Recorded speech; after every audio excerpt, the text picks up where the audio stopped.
আমরা তাকে অপসারণ করতে পারি নাই।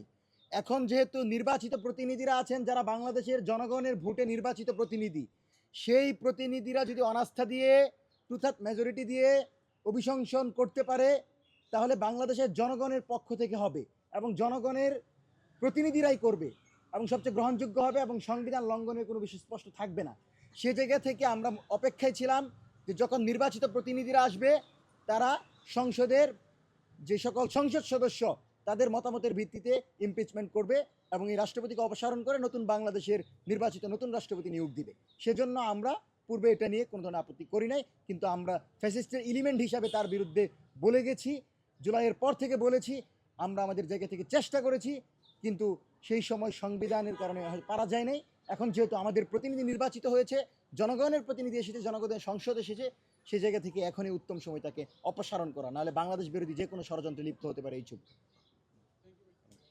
সালাম আলাইকুম।